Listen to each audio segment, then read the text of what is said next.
cryptocurrency market. I'm here with Sully Crypto, one of my favorite people to talk on this subject. We talked about Ramadan before. And Sully, I think that this was another just non event in the sense that, sure, it's prayers be to people in Iran and Israel as well. We're all one global community. The governments are fighting, not necessarily the people. And I just want to say that I think that what happened with the crypto markets was the same thing that happened with Elon Musk and Trump the week before. People were freaking out, texting me what's going on. The crypto markets are going down. Same thing happened. What happened the next day? Recovery.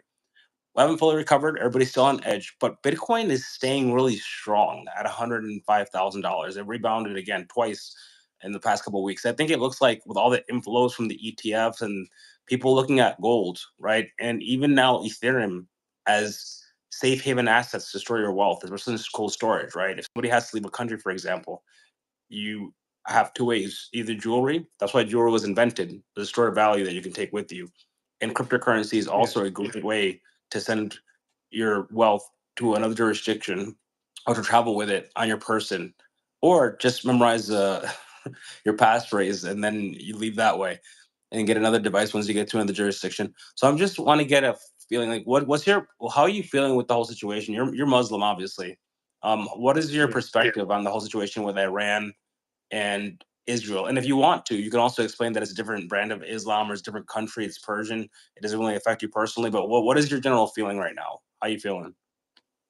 Um, to be honest with you, I've been um, stopped like paying as much attention to the news in that sense because a lot of the times with what's going on in the Middle East, it tends to be quite negative.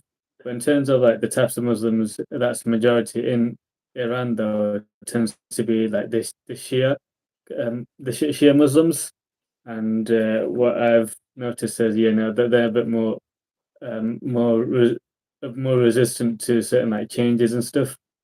But obviously, if you were to ask me about the reasons behind, why there's a conflict now, I can only really tell you from what I read about 1 or 2 years ago. So you may have to give me an update on what's recently happened to give my input, really.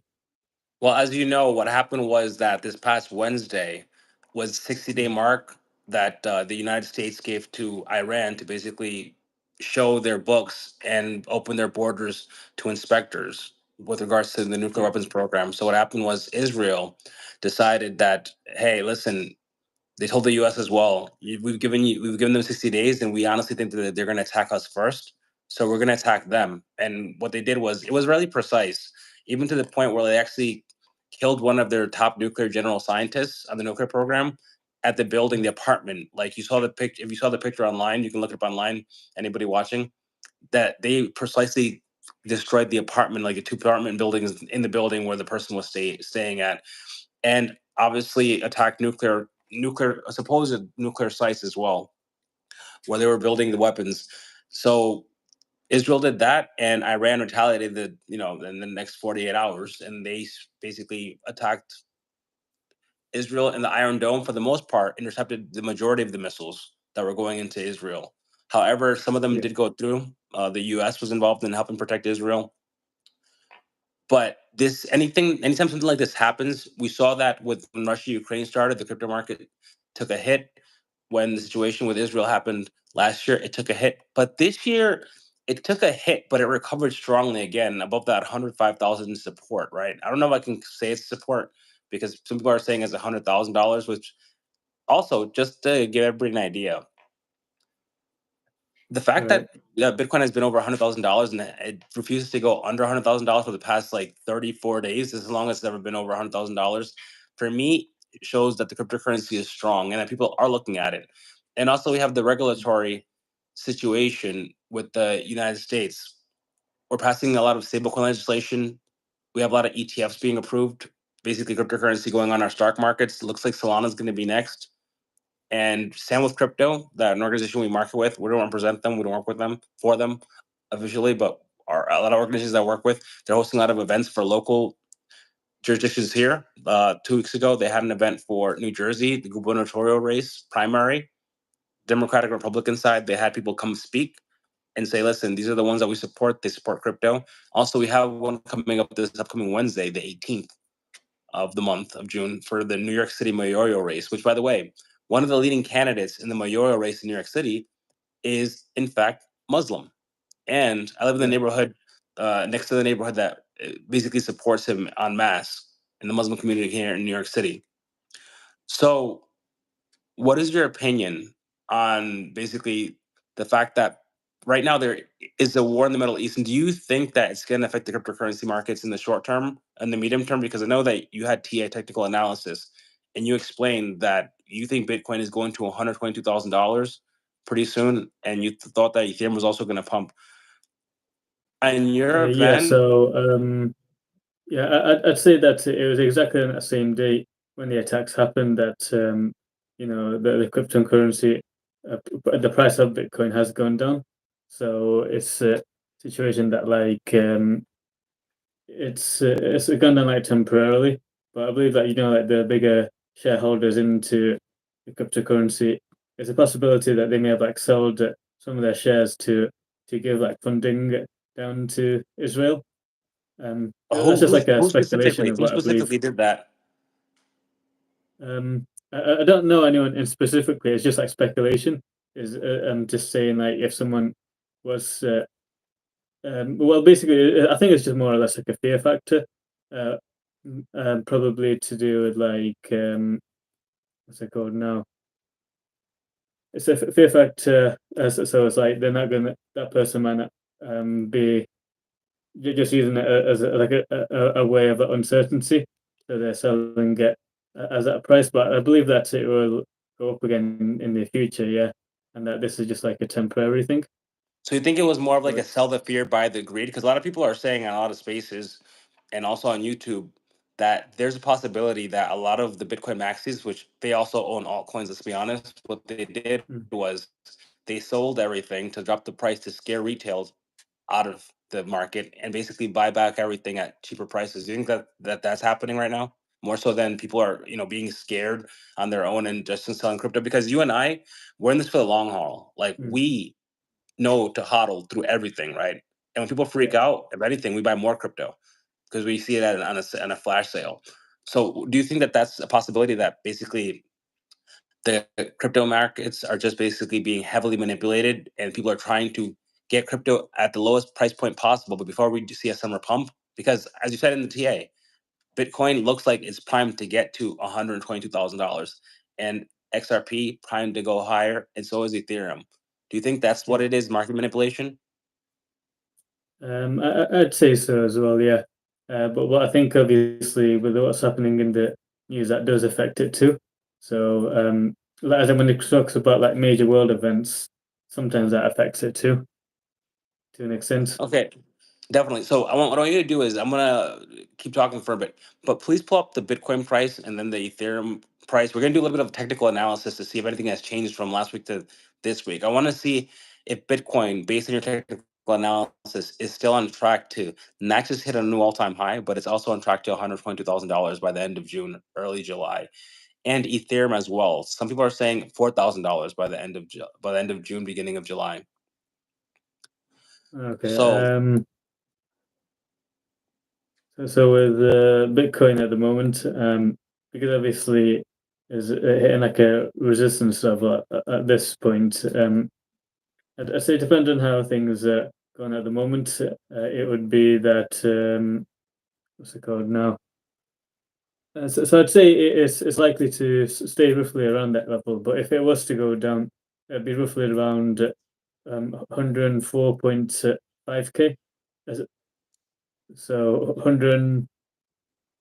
So if that's so basically for Bitcoin price, if it was to go down, it'd be roughly 104,500. And if and then from that point period, if it didn't go any lower than that, then it would be like it's a good sign that it will go back up.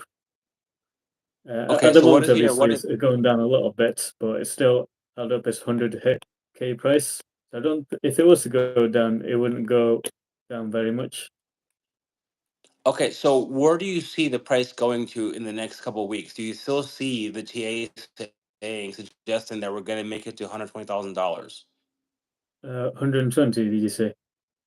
Yeah, because you said before last week you said that you saw according to the TA that you're looking at the moment that we were Yeah. gonna get to $122,000 probably in the next 2 weeks. Do you still see that?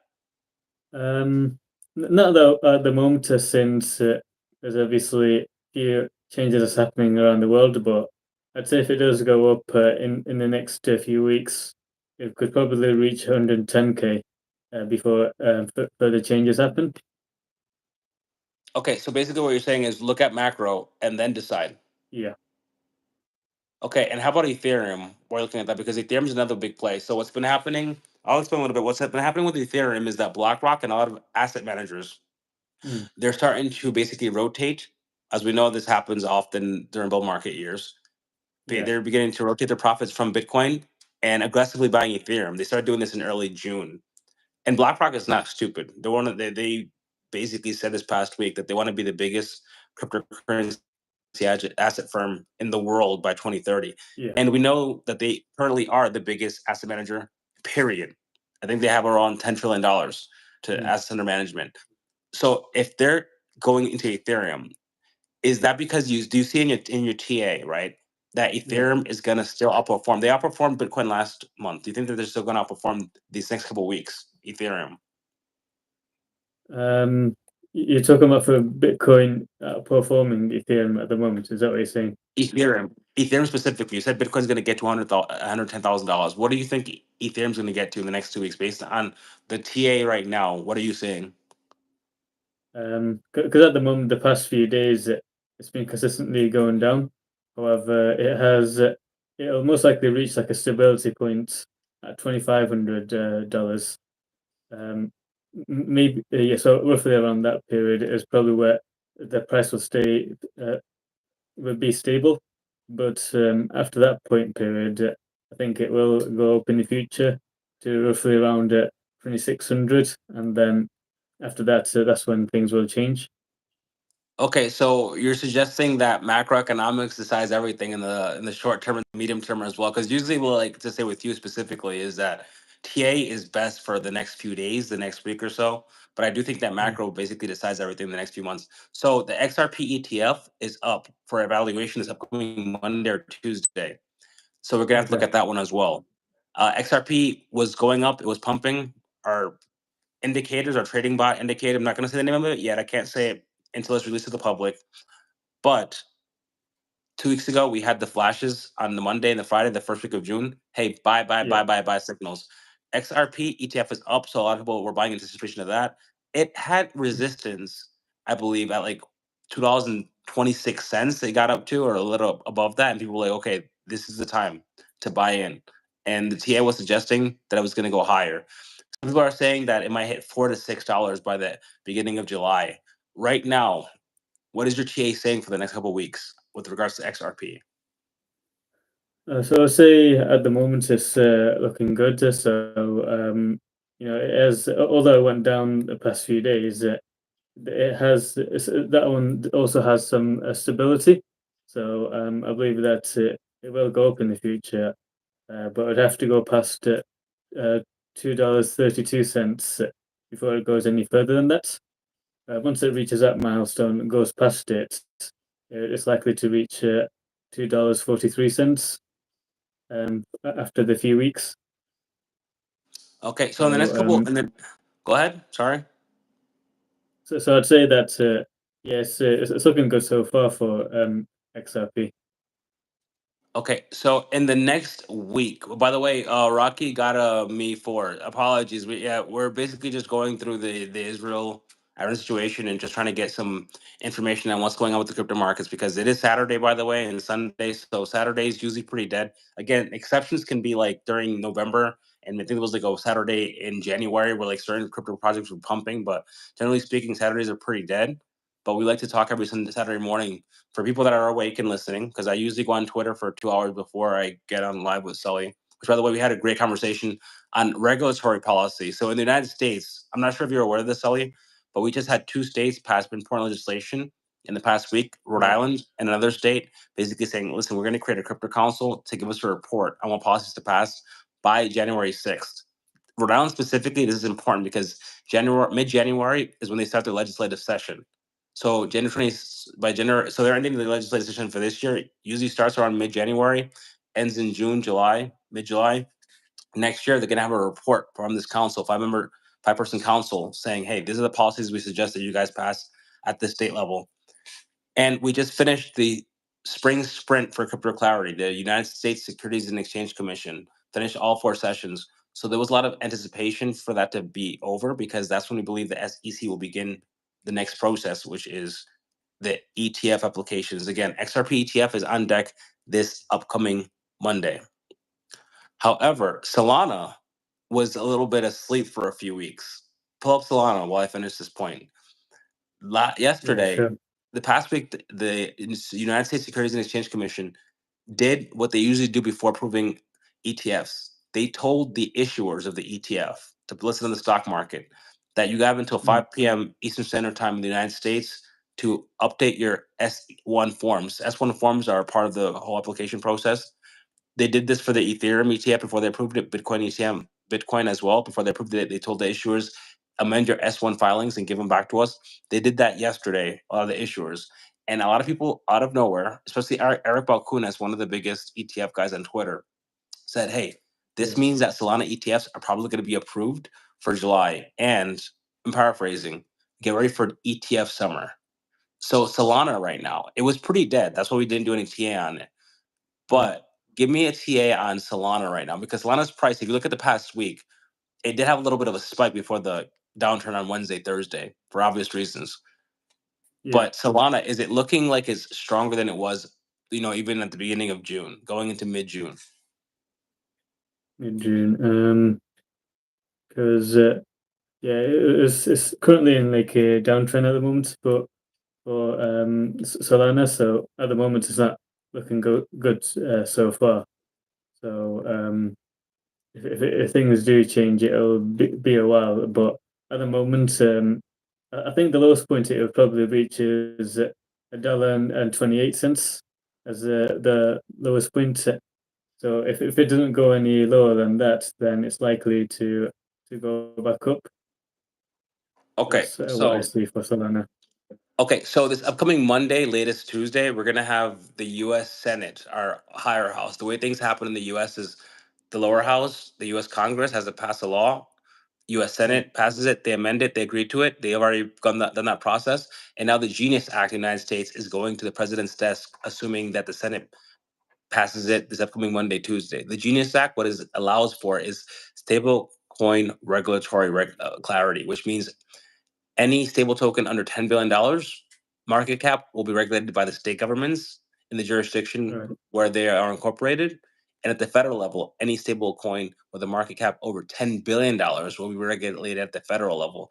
And every stable coin issuer, USDT, USDC, RLUSD, any other stable coins that may come up, by the way, breaking news, Amazon and Walmart have said they're going to launch their own stable coins, two powerhouses in the United States, Amazon and the whole Western world.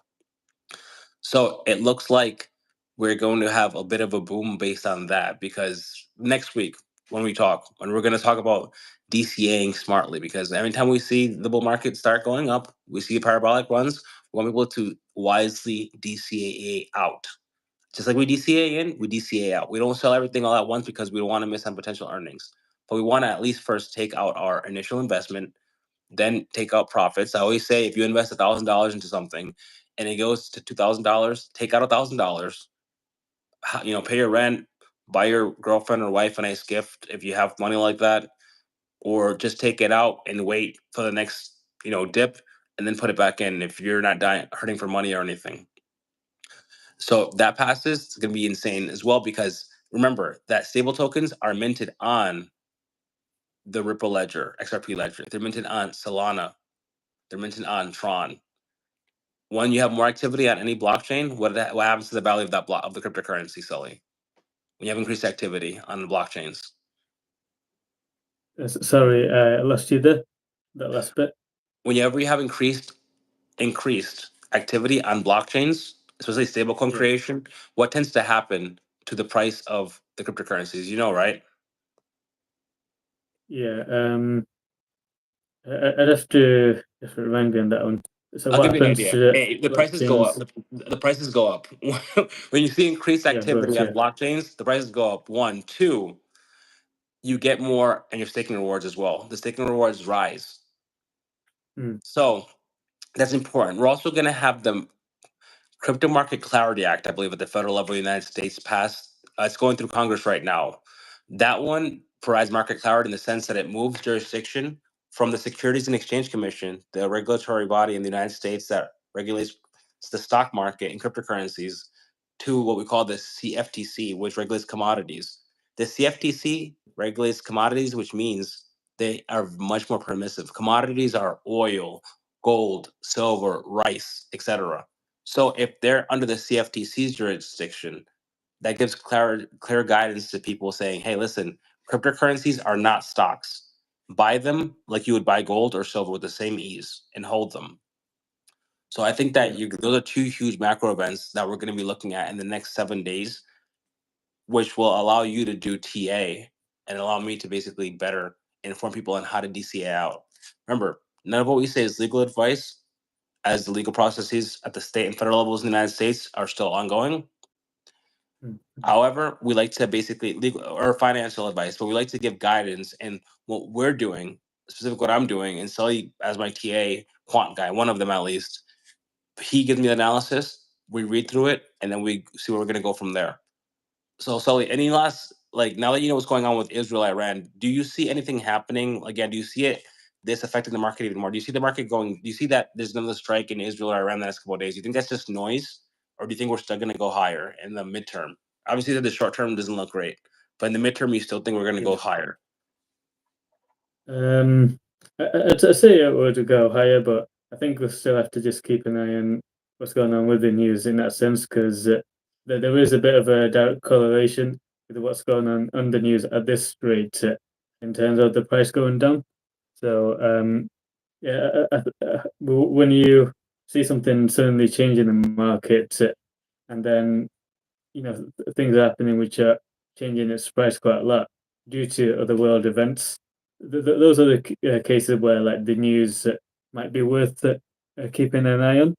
So yeah, I tried to. So in that sort of situation, may want to just to see what's happening and basically try to see if there's a correlation with what's happening out there in Israel and the markets. Because at the moment, what I'm seeing is that there is a strong correlation. So for me, I would actually look into it a bit more and see what the countermeasures are to ensure that there is like stability between the two countries. All right. So you're good. It hasn't affected you personally in any way, right? The whole situation. I know it's for a lot of Jewish No, Americans and for a lot of Muslim Americans, this is a very strong situation, right? It affects them. It affects yeah, their. I don't know why. Like I was raised Christian. I'm culturally Catholic because of my upbringing. But generally speaking, when we see two countries that are Christian fighting, we don't really take it to heart. But you personally, you're okay. Your family's okay. Everything's good. yeah. It's all okay for us. It's only I think if it was something to do like correlations with like Bangladesh, where some conflict was happening with India and Pakistan, where Bangladesh might be involved with a certain war. That's when it could be an issue in terms of how things are going there. But even right now, though, to be fair, in Bangladesh, it was like a bit of a economic, I mean, not economic, but political instability. But I haven't followed it recently just yet. But that's the type of thing I would be more concerned about than like the Iran and the Israel war. It's only until like there's other Muslim countries that are getting involved. What country which I may potentially live in, then I would be a bit concerned. So what you're saying is that you like the again like the Muslims in America right now. You're not Mm, you're personally not involved. You're not emotionally invested in the situation with Iran and Israel at the moment. Is that correct? that's correct. Yes. That's fine. Well, anyway, Mm, I'll talk to you next week. And again, we're going to talk about DCAing out, altcoins to look out on, and obviously, hopefully, the TA will be much better next week, and we can start talking about DCAing out. yeah. Sure. Any last word before we That's get great. going? Um. Yeah, I don't have anything in particular, but obviously, if there are like more recent updates with the conflict that's happening there, it's good to know what's happening because it's just from what I'm seeing at the moment that there could be a change with what's happening there. I believe that if things start to improve, crypto could also improve. Because at the moment, I'm not really too sure how much involvement Israel has with the cryptocurrencies, but I do know that they are very big into the technologies. Um, but I suppose it's something I could do a bit more due diligence on, and how much influence they have onto the world with the crypto world. I know that a lot of That's dual. the I know that a lot of dual nationals and of the U.S. Jewish Americans, they mm, have dual nationality in Israel and the U.S. And obviously, cryptocurrency legislation.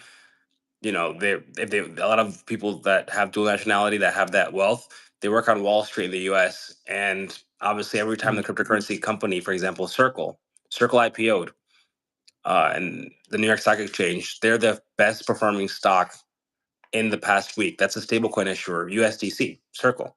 So that's that price went from like $31 to like I think it's sitting around $130 now, which is insane. It went like up 300% the first day. In that sense, I guess that it might affect them. A lot of their investors, obviously, people invest in their community. A lot of the Jewish community invests with like the Jewish brokers on Wall Street. But with mm. that being said, I'm personally, in my opinion, if you have the cash to do it, start DCAing in again, right? And if you don't, then just you don't buy, don't sell. When in doubt, just hodl. The advice I give to all my people and my friends as well. So DCAing in, and next week we'll start DCAing out. With that being said, upwards and onwards. Enjoy your Yeah, weekend. see ya.